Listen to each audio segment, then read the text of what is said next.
vocês. Eu sou Viviane Santos e hoje eu serei sua professora de quê, minha gente? De língua portuguesa. Olha que novidade. A gente está aqui ao vivo dos nossos estúdios, minha gente, como sempre. Eu não estou sozinha, né? Eu estou acompanhada sempre, que eu não ando só. Eu estou aqui com a Elaine, a nossa intérprete de Libras, que vai fazer a tradução aí para vocês, para que essa aula fique mais acessível para todo mundo. E ao meu lado aqui, conversando comigo nesse diálogo sobre um tema, que a gente sempre traz um tema, um gênero textual, para conversar com vocês, tá a professora Camille Borba, de língua portuguesa. Vamos falar com ela?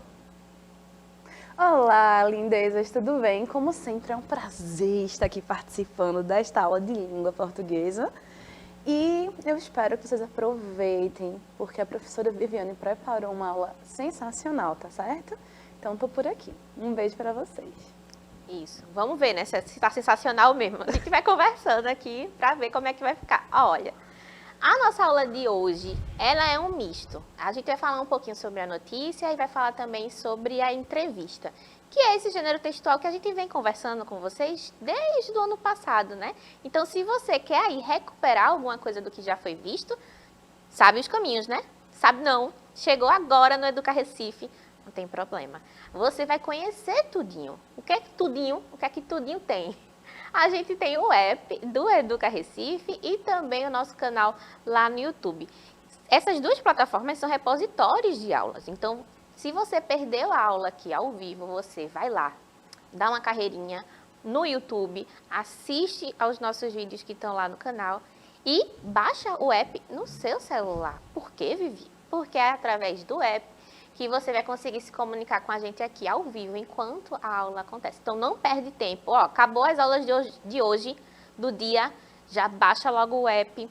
Já vai no YouTube, se inscreve no canal para ficar ligadinho em tudo que vai acontecer durante todo esse ano, que tem muita coisa legal, tá certo?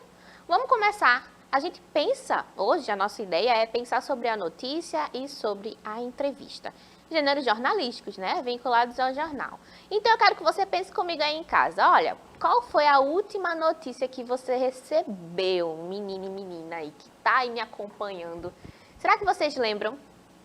Se vocês têm o hábito de ler uma notícia, de assistir ao jornal, de ler jornal, eu sei que hoje em dia é meio difícil a gente parar para ler o jornal impresso, né? Aquele que vende na banca de jornal. Mas muita gente ainda consome notícias de outras formas. A gente vai conversar também que outras formas são essas.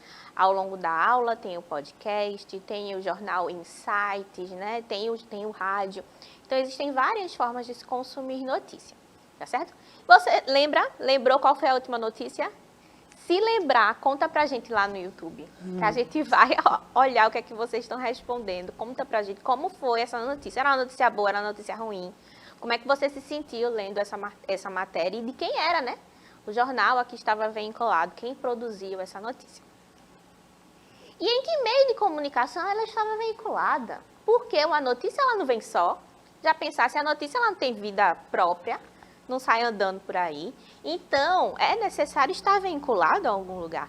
Normalmente, meios de comunicação jornalísticos, né? Então, a gente tem o jornal, a gente tem o rádio, a gente tem podcast. Então, alguém produziu essa notícia. Tão importante. E por que isso é importante? Saber de onde a notícia vem. Porque a fonte, minha gente, é o lugar onde a gente deposita a nossa crença, a credibilidade está naquele lugar. Então, se eu sei que é um jornal de grande reputação, que faz um jornalismo sério, eu posso muito facilmente confiar naquela notícia. Porque hoje em dia a gente está vivendo uma época que a gente tem que duvidar de tudo, né, não, professora Camille? Antes de aceitar. Então, até para criar um senso crítico, não cair em fake news, etc. Então, se a gente escolhe fontes seguras, confiáveis de consumir notícia, a gente vai ter menos problema com essa desconfiança, tá certo? Ó, as formas em que a notícia pode aparecer pra gente no nosso dia a dia. O jornal impresso, que eu acho que vocês, minha gente, vocês não pegaram, né? A prensa, o desenvolvimento da prensa para fazer jornal com sucesso há muito tempo atrás. Hoje em dia, ó, chega tudo digital. Tudo na rede social com links, hiperlinks, muito fácil, né? Mas tem todas essas formas de se consumir notícias. O que mais, Vivi? Ó, o jornal digital, sites e blogs, redes sociais, telejornais, podcasts, YouTube. O mais facilzinho é a rede social, né? Você já está lá navegando, criando a sua perfil, toda sorridente, feliz e maravilhosa, produzida. E aí chega uma notícia também nessas redes sociais. Então, para você ver como os gêneros, eles já meio que se misturam hoje, eles coabitam um único espaço ali, que é a rede social, que você entra para fazer um perfil, de repente a sua intenção nem é consumir notícias, você está querendo ver, você está querendo consumir fofoca, né? A vida de seus amigos, produzir um perfil interessante e do nada tem uma notícia. Então as coisas já se misturam bastante nos meios digitais. Vamos lá. Eu trouxe aqui um exemplo, uma fotinha de do Jornal do Brasil, um jornal bem antigo, ó, de 1918, no século XX, que era a edição número 28. Número 340 de novembro, do dia 12 de novembro, que está disponível na Hemeroteca Digital Brasileira, da Biblioteca Nacional. Então, o meio de comunicação mais importante para a notícia é o jornal, como zero pessoas se surpreendem com isso, né? Ele já foi exclusivamente impresso, hoje ele assume diversas formas de apresentação. E aqui a gente tem nessa fotinha uma representação do que é o jornal impresso. Caso você, criatura jovem, criatura antenada já é velho, né? Já denuncia a minha idade. Então, uma pessoa, como é que se diz, Camila? Legal. Não sei. Não tenho palavras para isso. Uma pessoa atualizada. Uma pessoa atualizada, eu não sei a gíria para isso. É quando a gente descobre o problema. Ó, tem o jornal aqui e a gente já percebe a organização. Então, a gente tem o nome do jornal, a gente tem o título da reportagem, a vitória dos aliados, a gente vai destrinchar esses pontos aqui no próximo slide. A gente tem fotos das pessoas envolvidas na notícia, como a gente pode perceber aqui, é uma notícia que fala sobre a Segunda Guerra Mundial, vitória dos aliados, ou seja, tem todo um contexto histórico por trás dessa notícia. E aqui a gente percebe que o português também sofreu algumas diferenças, né? A gente percebe que tem uma palavrinha, tem um M a mais ali, outra palavrinha não está sem acento. Isso não é necessariamente um erro de português, é porque o português vem se transformando, a língua está viva, né, como todos nós estamos, então ela vem se transformando também. E essas adaptações são comuns, assim. Vamos lá. A notícia, minha gente, é um gênero textual jornalístico. Tá vendo o mistério sendo desvendado? E não literário, que está presente em nosso dia a dia, sendo encontrado principalmente nos meios de comunicação. Trata-se, portanto, de um texto informativo sobre um tema atual ou algum acontecimento real vinculado pelos principais meios de comunicação. E ele vai ser não literário justamente porque ele tem esse sentido pragmático de lidar com as coisas que são reais. A gente sabe que a literatura vai por outro caminho, né? Os textos literários, eles são fabulosos não no sentido de ser maravilhoso, mas fabulosos no sentido de criar fábulas, criar metáforas, criar empregos e utilizações da linguagem que são completamente diferentes do que a gente utiliza no dia a dia. Então, quando a gente tem uma linguagem, uma língua, sendo utilizada de forma mais objetiva, né, de forma mais direta, sem muito espaço para criação, para imaginação, para metáfora, a gente tem um uso não literário da linguagem. E a notícia é também esse texto mais informativo, ou seja, ele coleta ali informações sobre algum tema, sobre alguma coisa que aconteceu na sua cidade, no seu bairro, na sua rua, e junta tudo para tornar aquele texto ali o mais objetivo possível e, ao mesmo tempo, o mais informativo possível. Ou seja, ele precisa ser enxuto, mas ele precisa ter conteúdo. Conteúdo bastante para informar qualquer pessoa que leia o texto. Massa? Vamos lá. Naquela imagenzinha que eu coloquei anteriormente, a gente tinha um subtítulo, que era assim: foi assignado com esse Gzinho, que não tinha som, mas ele estava na escrita, o armistício, que é essa trégua, né? Esse acordo de paz, ou seja, quando a guerra já estava no fim. Tanto é que a notícia era sobre a vitória dos aliados na Segunda Guerra Mundial. Essa vitória é marcada pelo armistício, que é a declaração de paz, ou seja, a partir desse momento, todas as nações se comprometem a não mais exercer a guerra. Queremos a paz, o tempo todo, sempre. Então, vamos lá. Como é que a gente escreveria isso na forma nova? Ó, esse Gzinho aí não existe mais na língua. Embora ele não tivesse som anteriormente, ele foi retirado também da escrita. Então, fica assim, ó, foi assinado o armistício. A gente lê do mesmo jeito e a gente percebe que o armistício também ganhou um acento agudo aí no ti. Então, a gente percebe que há duas mudanças na escrita, que é por causa da evolução da língua. Então, quando a gente olha diacronicamente, ou seja, com esse olhar para o passado, estando no presente, a gente precisa ter esse carinho com relação ao que a gente está lendo, porque a língua muda. E se você pegar essas alterações, você vai estranhar um pouquinho o texto.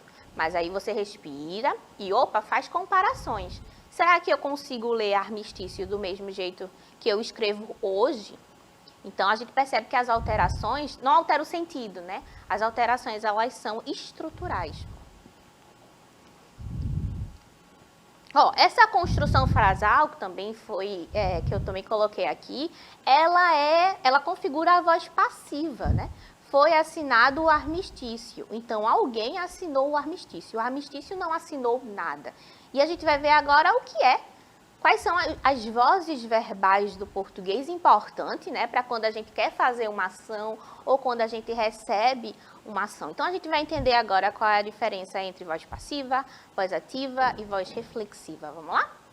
Ó, as vozes do verbo indicam se o sujeito gramatical é o agente ou o paciente da ação verbal, ou seja, se pratica ou se sofre a ação. Existem três vozes verbais no português que eu estava falando para vocês. A ativa, a passiva e a reflexiva. Eita, a Viviane já começou o ano virada no modo de coentro, como diz minha mãe, no português, na gramática. Mas calma, é fácil. Bora entender as estruturas e os exemplos. Ó, voz ativa. Eu sou o sujeito da frase. Eu vi o menino no parque. Quem foi que viu? Não fui eu. Eu não sou o sujeito da ação, então eu exercito a ação. Eu exercito o verbo da oração. Logo, se eu pratico a ação, eu sou a voz ativa, aquela que executa, certo?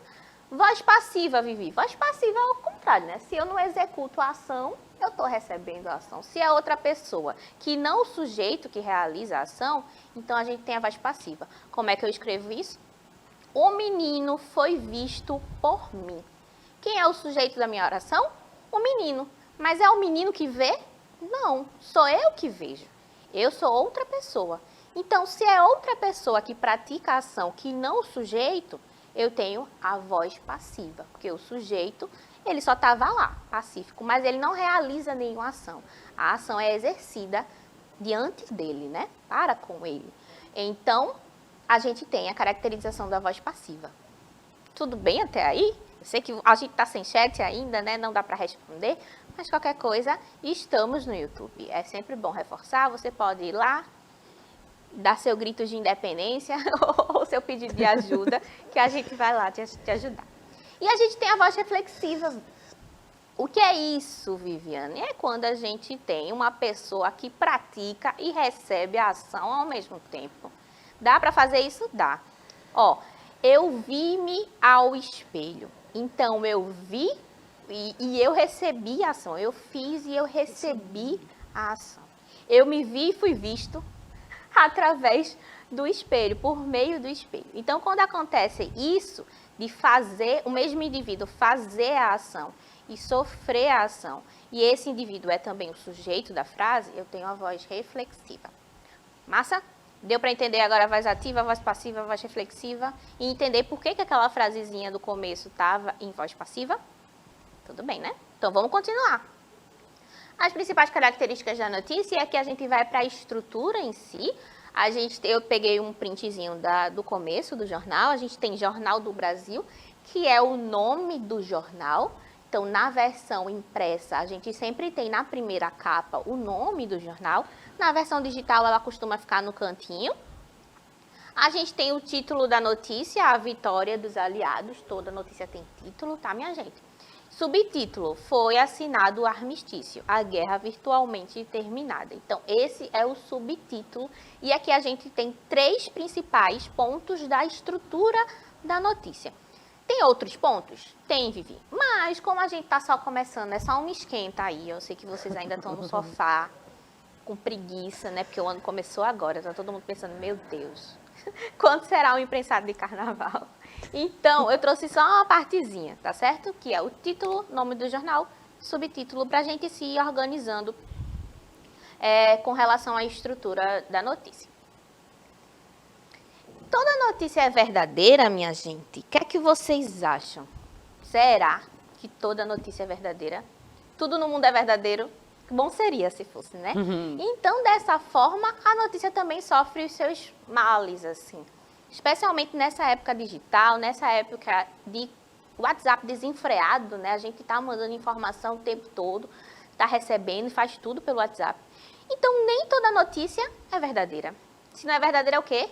É fake. E é o bendito do fake news que a gente tem que combater. Minha gente, aquela matériazinha que você recebeu no WhatsApp, não sabe de onde veio. Não tem fonte. Então, suspeite daquilo ali, viu? Não compartilhe para todo mundo, não compartilhe com mãe, com pai, com avô, e achando que aquilo ali é verdade, não. Procure a fonte, minha gente. Porque a fake news, ela não tem intenção a mais do que prejudicar alguma mídia que está fazendo de forma séria o seu jornalismo. Então, a fake news, ela tenta espalhar o medo, ela tenta criar situações que não existem. E é por isso que a gente precisa combater a fake news, para que a gente não se torne agente de mentiras. Ninguém quer ser taxado como mentiroso, né? Imagina se o nariz da gente começa a crescer do nada, porque a gente espalhou uma fake news. Então, se você não quer ser pego no flagra, não utilize, não espalhe, sempre procure informações verdadeiras, certo? Eu trouxe aqui um exemplo de fake news, Vacina contra a Covid-19 pode inserir o microchip no corpo do vacinado. Misericórdia, a gente escuta um negócio desse, a gente já treme na base. Porque fica com medo. E tá certo de ter medo, né? Porque é uma notícia assustadora. Mas essa notícia é muito mirabolante, como a gente conhece alguma coisa que se assemelha a isso no nosso dia a dia, um microchip no corpo. É muito coisa de realidades alternativas, de filmes, de séries, né? Ficção científica. Então, toda vez que você sentir que, opa, essa notícia é extravagante, talvez seja o seu clique para que você vá atrás da fonte e tente entender melhor. Vamos ler um pouquinho? Ainda sobre a vacina, passo mais importante para o combate da vacina. Notícia falsa ameaça prejudicar a imunidade coletiva da população brasileira, segundo texto que traduz a mesma teoria conspiratória de um blog em inglês e passa por fonte de circulação no WhatsApp. O imunizante possuiria um chip para colher a identidade biométrica da população. Não há, porém, qualquer vacina com microchip em desenvolvimento ou já desenvolvida no mundo, né, minha gente? A gente sabe que a fake news, ela tenta burlar a ciência, né? Ela tenta ir contra a ciência, muitas vezes, né? Ela vai contra várias coisas, na verdade. Então, toda vez que você desconfiar, vá atrás. Toda vez que soar extravagante, vá atrás. E se soar extravagante, não compartilhe. É o melhor que você pode fazer por si e pelos outros. Termômetros infravermelhos causam doenças cerebrais. Essa é uma fake news famosíssima, né? Um monte de... Quando começou a testar aquela temperatura na testa, todo mundo disse, eita, vou não colocar no braço, porque isso aí é ruim para a cabeça. Mas acabou que é uma fake news também. Uma postagem bastante publicada nas redes sociais e mais tarde desmentida pela Agência Nacional de Vigilância Sanitária afirmava que os termômetros do tipo infravermelho, bastante utilizados na entrada de lojas e restaurantes para medir a temperatura de clientes durante a pandemia, prejudicam o cérebro dos usuários. Então, minha gente, é um negócio muito grave.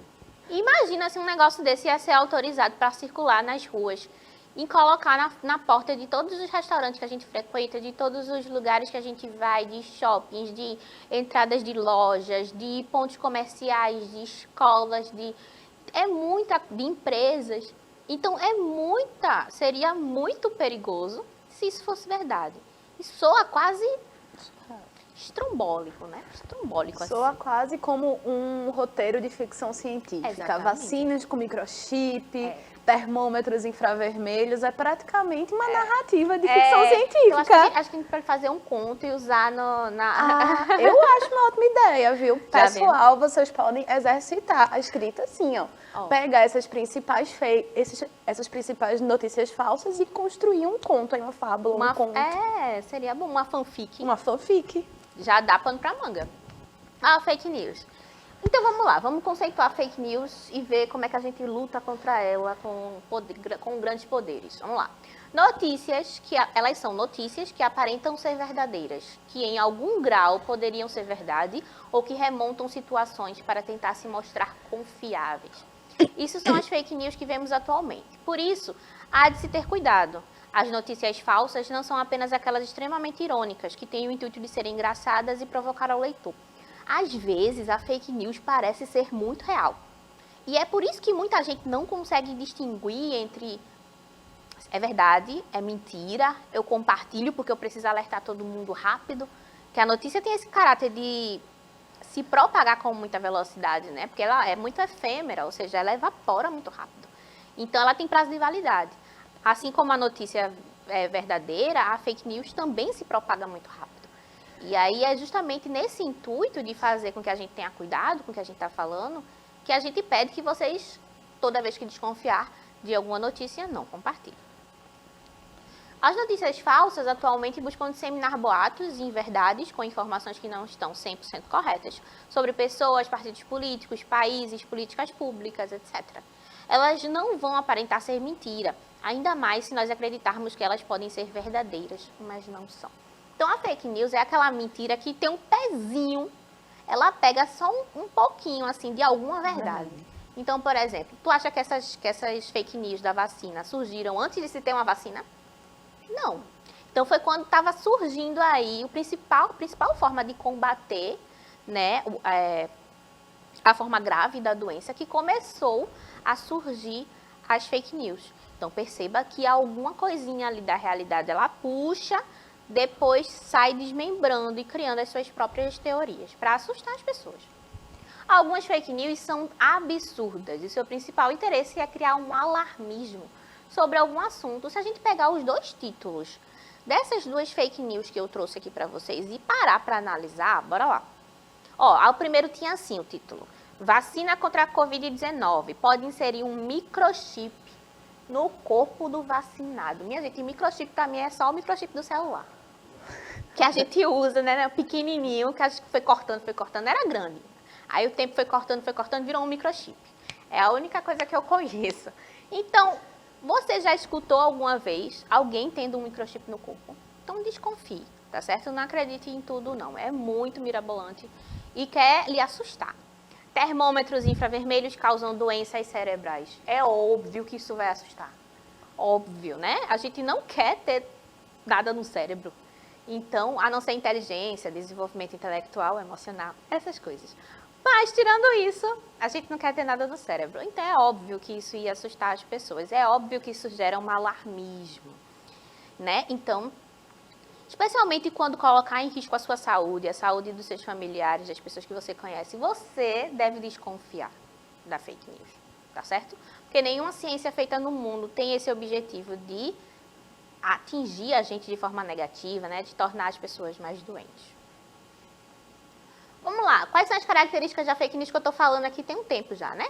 Propaga o medo, então todo mundo fica amedrontado, desdenha da ciência, espalha informações falsas e controversas, a fake news mente mal, então, vez ou outra, ela tropeça ali no seu próprio argumento e você fica, poxa, não estou entendendo mais nada. Quando houver confusão também, desconfie. Não tem respaldo de autoridade, então normalmente não vai ter ninguém dizendo, eu fiz uma pesquisa científica, isso foi provado mesmo. Então, toda vez que não tiver um respaldo de autoridade, não tiver uma voz científica, desconfie também. Disseminada nas redes sociais, jamais em jornal. Tá aí uma coisa que jornalista faz bem, menino. É investigar se o negócio é verdade ou não. Então, toda vez que a fonte não for lá muito confiável, você já, não tá num jornal sério. Se tá só na rede social, e na rede social a gente pode postar muita coisa, né? Hoje em dia é que as redes sociais estão fazendo esse movimento mais de ir atrás do que é fake news para tirar, mas Se você vir só na rede social, desconfie, tá certo? Já a entrevista, minha gente, é um gênero textual cujo objetivo é divulgar informações a respeito do entrevistado, que faz parte da notícia muitas vezes. Organizada na forma de perguntas e respostas, as entrevistas geralmente focam no aspecto da vida pessoal ou profissional do entrevistado. A entrevista é uma grande fonte de informação para se fazer a notícia também, porque a gente consegue um ponto de vista, de repente, da pessoa que participou daquele fenômeno, daquele período histórico, etc. A entrevista serve no texto jornalístico para recuperar informações, ponto de vista, que apenas quem viveu ou presenciou determinada situação sabe explicar, né? Às vezes a gente precisa, além dos livros, parar para escutar as diferentes versões. E a entrevista ajuda a gente muitíssimo nisso. Vamos exemplificar, ó. Temos a pandemia, né, que começou em novembro de 19, vocês lembram? Estamos vivendo ainda, a pandemia ainda não acabou, então se cuidem.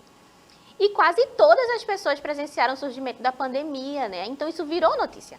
Ó, finalzinho de 2019, a OMS declara que o mundo está pandêmico. Então vivenciamos toda essa estrutura. Então eu decidi fazer uma entrevista para ver qual é o sentimento de uma pessoa que viveu a pandemia. E essa entrevista é com quem? É com a professora Camille Borba, que está aqui, será minha cobaia. Está com um microfone especial que eu trouxe estilo entrevista, e ela responderá as minhas perguntas aqui capciosas. Então, vamos lá.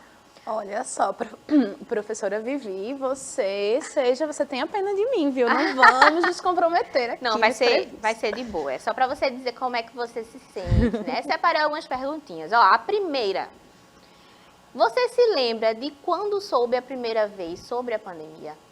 Eu lembro que foi, acho que em meados, perto do carnaval. E eu lembro que o meu cunhado estava preocupadíssimo. Eu fiz, ô menino, isso está tão longe, não vai nem chegar aqui, porque o povo vai dar um jeito de fechar as fronteiras logo. Veja, lei do engano. Quase 3 anos depois, 2 anos e pouco depois, estamos aqui. É verdade. Isso foi no começo de 2020. Foi. Né? Tá certo. Vamos lá, continuar. Segunda pergunta. O que mudou na sua vida depois que a pandemia foi declarada, professora? A vida mudou completamente, né? A gente passou... Eu particularmente passei mais de 1 ano e meio, assim, realmente em isolamento social, porque eu estava fazendo home office e trabalhando na dissertação, que era somente a escrita, né? Eu acabei indo morar com quem na época era meu namorado e hoje é meu marido. O que mais? A minha saúde mental ficou aquela coisinha prejudicada, mas aí a gente faz o quê? Se cuida. E a vida, acho que de todo mundo, né? Eu sou uma borboleta social, então eu adoro uma rua, um restaurante, um café, uma livraria, um cinema. E a gente teve que modificar nossos hábitos, né? Abraçar, beijar as pessoas, para mim, é algo muito importante, é muito afetivo. Isso a gente também teve que, né? Eu passei 4 meses sem poder ver o meu irmão e eu realmente quase morri. Mas agora acho que as coisas estão se ajeitando, né? Voltando a se ajeitar. É isso, minha gente. Tá vendo como em pouquíssimas perguntas, a gente tem um tempo limitado. Então, só vamos fazer 2 perguntas para a professora Camille. Mas a gente já conseguiu o ponto de vista dela sobre o que mudou para a vida dela e como ela descobriu isso tudo, que foi chocante para todo mundo, né? Então, dessa rápida entrevista aqui, tão brilhantemente feita pela professora Camille, o que é que a gente consegue observar? Algumas características. Vamos lá. Perguntas previamente estabelecidas, estudo das informações do entrevistado, não admitir opiniões, nem fazer juízos de valor sobre as respostas do entrevistado, ou seja, quem está entrevistando não pode imprimir juízo de valor sobre aquilo que está sendo dito. Se você discorda, você pode discordar, mas sem nunca julgar completamente, tá certo? E é isso, minha gente, a nossa aula vai chegando ao fim. Para encerrar, eu deixo vocês com uma citação do George Orwell, que ele fala que o jornalismo é publicar aquilo que alguém não quer que se publique. Todo o resto é publicidade. Será? Será que é tão provocativo assim? Acho que sim, hein? Fiquem aí pensando sobre essa frase do George Orwell. A gente volta na próxima aula. Um cheiro e até breve.